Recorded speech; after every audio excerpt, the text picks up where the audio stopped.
I feel like I should sing, but none of you would receive a blessing from that.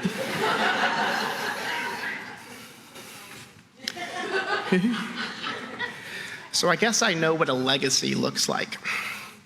Seeing those students up there, wow. So I'm going to tell you in advance, you will see some tears from me, and those will be selfish tears.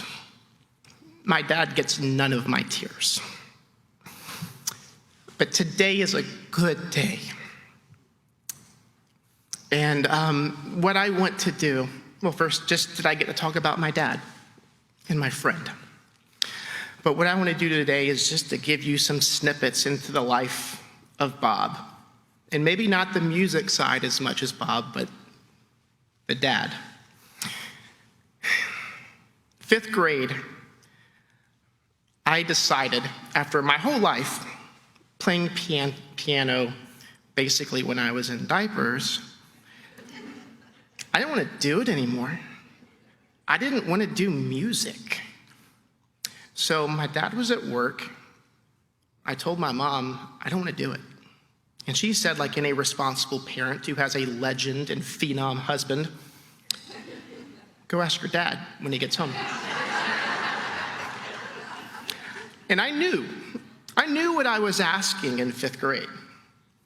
And so he's home. He's actually in the living room sitting at the piano bench of all places, which doesn't make it easier. And I walk in and I say, Dad, I don't want to do music anymore. I don't want to do piano.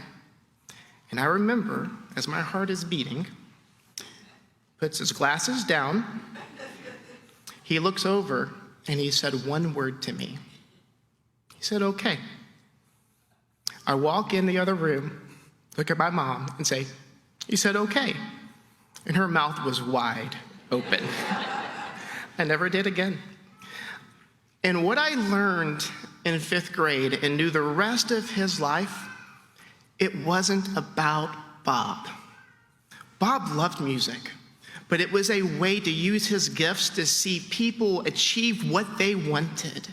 He was just really good at music, but it wasn't about Bob. I don't know what I did, but it was really bad. My mom sent me to my room and said, wait till your dad gets home. I was also in elementary school, and communication was given to me that the belt would come. And for those of you that knew my dad, especially at that age, he was a strong, strong man. So I'm in my room sobbing, praying for God's divine intervention, and the garage door opens. And my dad was a large man, especially back then. I hope it's okay to say that. I could hear footstep after footstep going up the stairs. It was the end of days. He walks in the room. He takes off his belt and he tells me to lean over the bed. I see the shadow reflection on the wall with the belt in his hand, and I prayed for Jesus to come quickly. And as his hand comes down, tap. And he goes, scream so your mother believes it.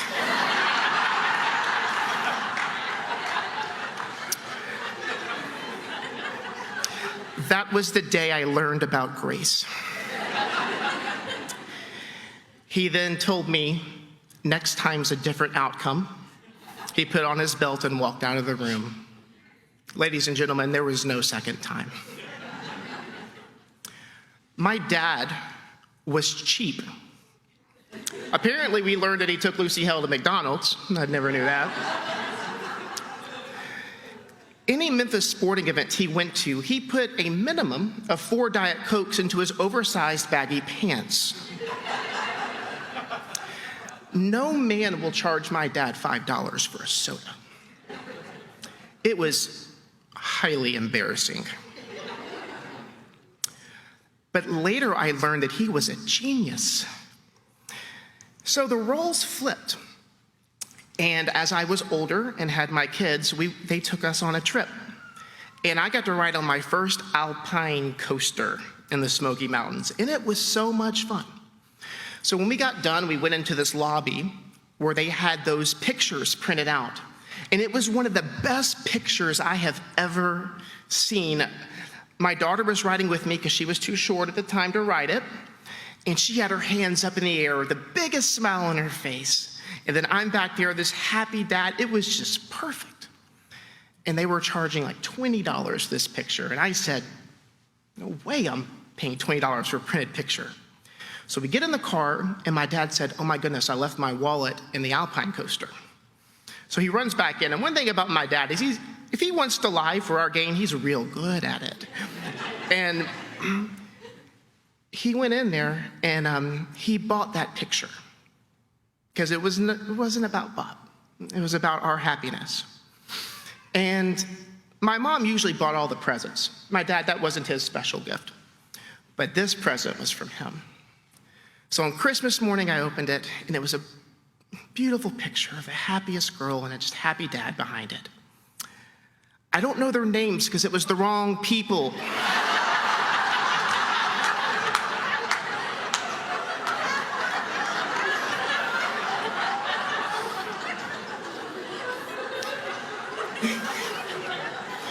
So every Christmas, we display that picture on our mantle. A reminder of my dad's big heart, great love, and terrible attention to detail.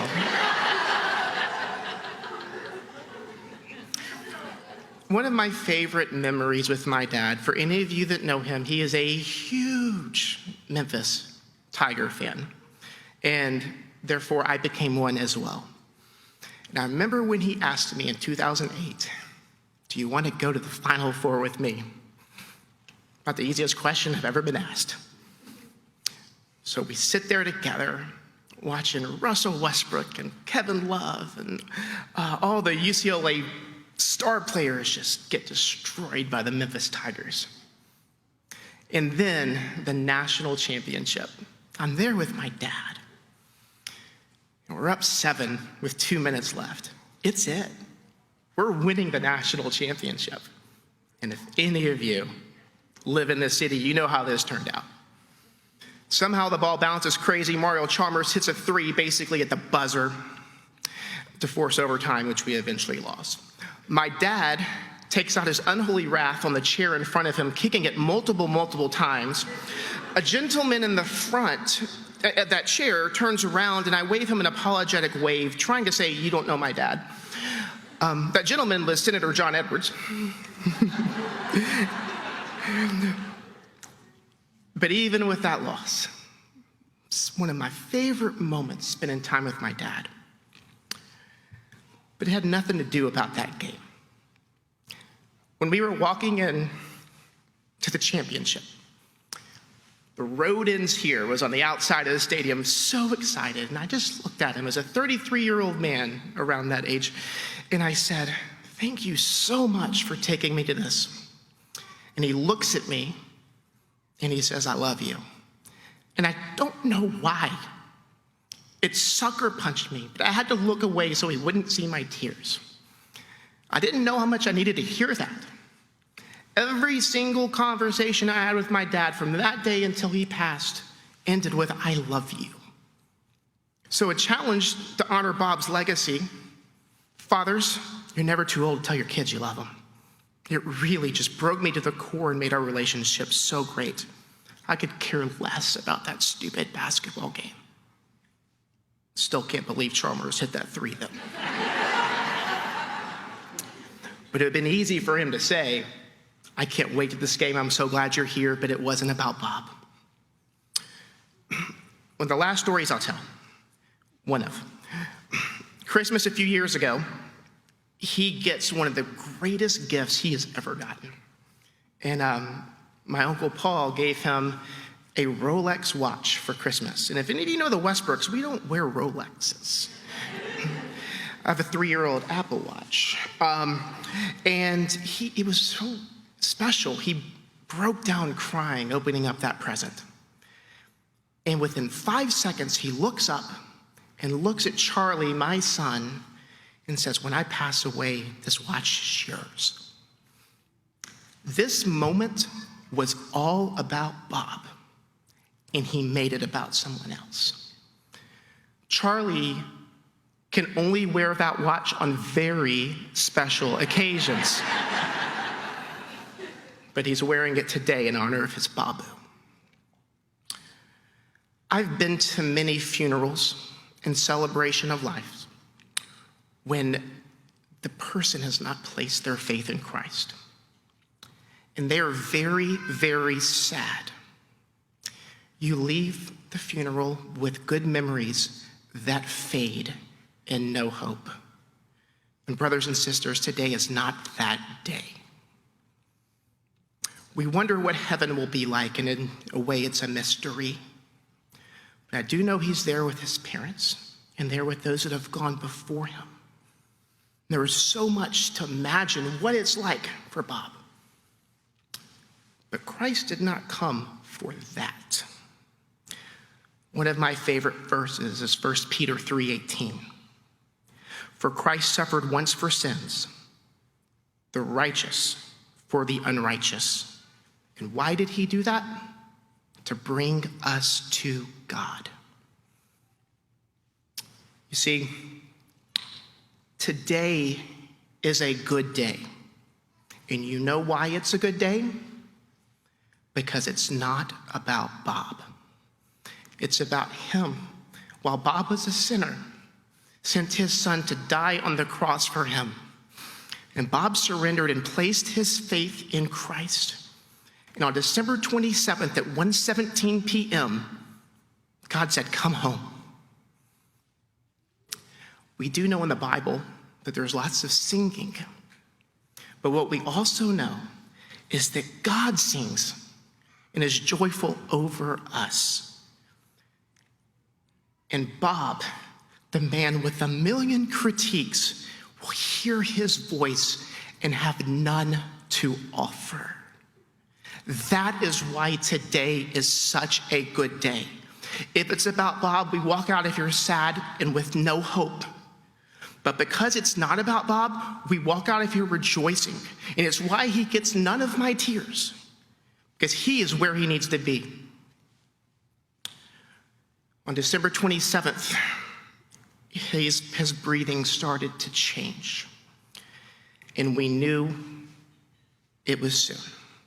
So Charlie was at home with me, with my mom and sister, and I called Charlie downstairs and said, if you want to say anything to Babu, now is the time. And Charlie told him that he loved him. And I remember this panic that came over me. What do I say? I've only got seconds left for my dad. And I thought about saying I love you, but why? I've said that so many times. So instead, these were the words that I spoke over him, his last things that he may have heard. Whom have I in heaven but you? There is no one else on earth I desire but you. And though my heart and my flesh may fail, you are the strength of my heart and my portion forever. That is why today is a good day. And Charlie and Annie, one day there will be a service for me and your mom. And I want you to remember that that will be a good day.